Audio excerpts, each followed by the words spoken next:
আমার অ্যাটেনশন, আমার concentration, how do I train it? Swami Vivekananda এটার solution he has given. Do whatever you are doing with the fullest possible attention. আমার concentration power বাড়াবো কী করে? Whatever you are doing, do it with the fullest possible attention. আমি যদি লিখছি, fullest possible attention. আমি যদি শুনছি এখানে, do it with the fullest possible attention. যতটা অ্যাটেনশন আমি দিতে পারি। Make it a habit, make concentration a habit, make attention a habit. এখানে প্রশ্ন হতে পারে যে যেটা দরকারি সেটা খুব কনসেন্ট্রেশন দিয়ে করবো, আমার পড়াশোনাটা, আমার অ্যাসাইনমেন্টটা কনসেন্ট্রেশন দিয়ে করবো, বন্ধুর সঙ্গে গল্প করছি, একটা বোরিং লেকচার শুনছি, সেখানে কনসেন্ট্রেশন দেওয়ার কী দরকার? সেখানে স্বামীজি বলছেন, remember it is the same mind. তোমার একটাই মন আছে, তোর দুটো মন নেই। এই স্বামী সত্যরূপানন্দ, যিনি রায়পুরের হেড ছিলেন, রিসেন্টলি শরীর গেল ওনার, উনি একটা কথা বলেছিলেন স্টুডেন্টদের, আমার এখনও মনে আছে, অনেক অনেক বছর আগে, 20 বছর আগে, ছাত্রদেরই বলেছিলেন।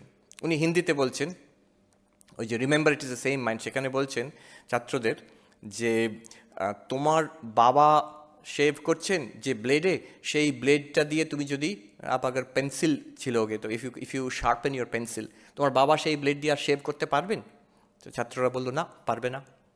কেন পারবে না? ওই দ্য ব্লেড হ্যাজ বিকাম ডাল, ভোঁতা হয়ে গেছে, ওর এজ নেই আর।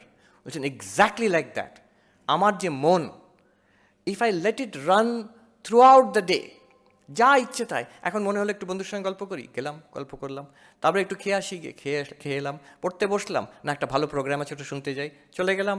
এই করে করে রাত্রিরে যখন অ্যাসাইনমেন্ট ডিউ হয়ে গেছে, কিংবা আমার লিখতে হবে, কোনো কাজ শেষ করতে হবে, রাত 10টা 11টার সময় পড়তে বসলাম, এবার একটু ফিজিক্সের বইটা পড়ে ফেলো। মনকে বলছি, মন বলছে পড়বো না।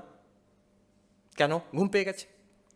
হ্যাঁ, মনের অভ্যাস হয়ে গেছে to follow what ever thought comes up in the uppermost in the mind. And then it's very difficult to take such a mind and put it on a difficult subject. In physics korte hobe ki mathematics korte hobe, very difficult. It becomes difficult then. The mind has become dull.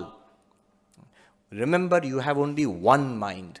আমি দেখেছি যাদের this power of concentration যাদের খুব আছে, তীক্ষ্ণ, sharp, they have this ability to give attention all the time, সব সময়, শুধু পড়াশোনার সময় নয়।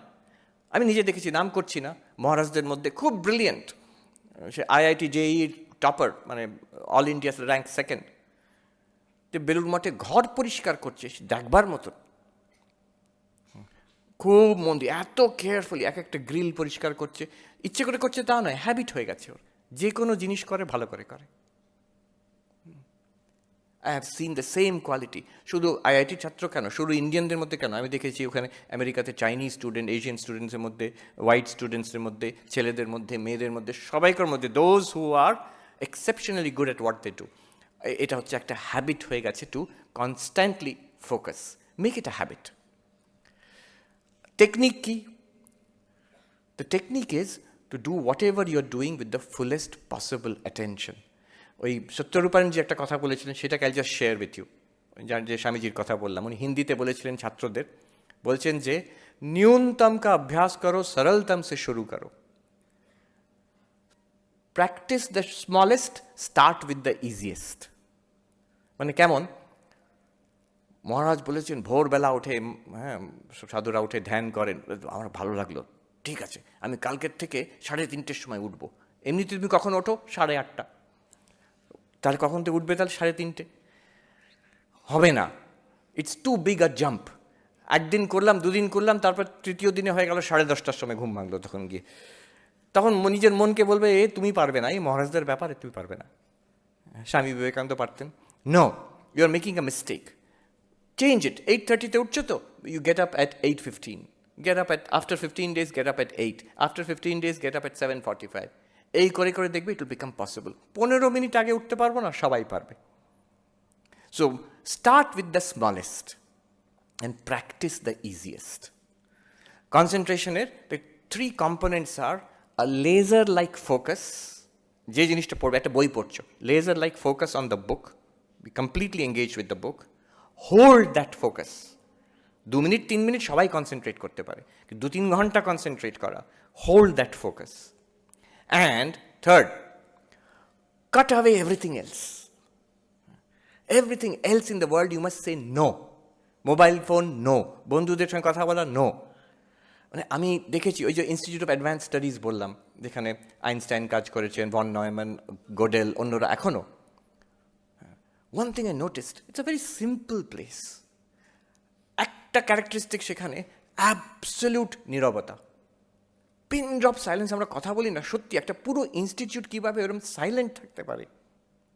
আমরা ভিজিটার, আমি যখন কোনো সময় যাই মহারাজদের নিয়ে, কেউ এলো দেখতে এলো, বেড়াতে নিয়ে যাই, সেখানে পরিষ্কার গার্ড বলে দেয় যে তলায় যে হল আছে সেখানে আপনারা ঘুরে দেখুন, ওপরে যাবেন না যেখানে সায়েন্টিস্টরা কাজ করছেন।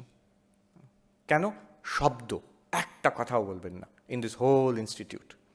হার্ভার্ড ইউনিভার্সিটি আমি দেখেছি কত পার্সেন্ট নয়েজ জোন, মজার ব্যাপার concept. 90% silence zone, dead silence zone. ওই একটা পার্টিকুলার জায়গায় যেখানে কাজ হচ্ছে, একটু ফিস করে কারোর সঙ্গে একটু কথা বললেন, দ্যাটস অল রাইট। যেগুলো ডেড সাইলেন্স জোন, এখন কিছু কিছু যে ভয়ঙ্কর হচ্ছে তা নয়, পড়ছে শুধু, যে ডেড সাইলেন্স জোনগুলোতে কথাও বলতে পারবেন, একটা পেন্সিল এখানে রাখার শব্দটাও অ্যালাউড নয়। So much silence is maintained. So concentration, this ability to cut away everything else in the world. এই তিনটে, laser like focus, hold that focus, cut away everything else in the world. এই আমাদের রামকৃষ্ণ মিশনের logo, যেটা মনে আছে, ওই যেখানে ওই স্ক্রিনে আছে, সবাই জানে এটার মিনিং। পদ্ম প্রস্ফুটিত হচ্ছে মানে ভক্তি, সূর্য উঠছে মানে জ্ঞান, আর ঢেউ মানে কর্ম। কিন্তু আর তারপরে তার মধ্যে আছে যে হাঁস, তার মানে আমাদের পরমাত্মার যে দর্শন, ভগবান লাভ করার জন্য। But the serpent which is encircling it, এর মানে কি জানো? আমরা কুণ্ডলিনী পাওয়ার অফ যোগা, স্বামী বিবেকানন্দ বলেছেন, এক জায়গায় বলেছেন দ্য পাওয়ার অফ কনসেন্ট্রেশন। ওই যে সাপ, যেটা পাওয়ার অফ কনসেন্ট্রেশন। এক জায়গায় একজন সাইকোলজিস্ট ব্যাখ্যা করছেন, ওইটার ব্যাখ্যা করছেন সাপটা। উনি এইসব, স্বামীজি এটা এঁকেছেন, এটা জানতেন না। ব্যাখ্যা করছেন যে imagine a cobra with its raised hood, একটা ইঁদুর কিংবা একটা ব্যাঙের দিকে ধরতে যাচ্ছে। কি focus on the prey, intense laser like focus, one. Holding that focus, একদম এক নজরে তাকিয়ে আছে। আর ফোনাটা করেছে, of course there is a different biological reason কেন ফোনাটা ফোলায় সেটা, কিন্তু এখানে সিম্বলিক্যালি বলছে অ্যাজ ইফ বাকি সবটা কেটে দিলাম, আর কিচ্ছু দেখবো না আমি জগতে, ওইটাকে দেখবো। দেখেছো ছোটো বাচ্চারা যখন পড়ে এমনি করে পড়ছে, একটা দিকে মাথা ঢুকে এইভাবে, কি করছে সেটা, is cutting up everything else. এই একটা জায়গায় ফোকাস, ওই the spread hood of the cobra. These are the three components of concentration: intense focus, laser-like focus, holding that focus, and cutting away everything else.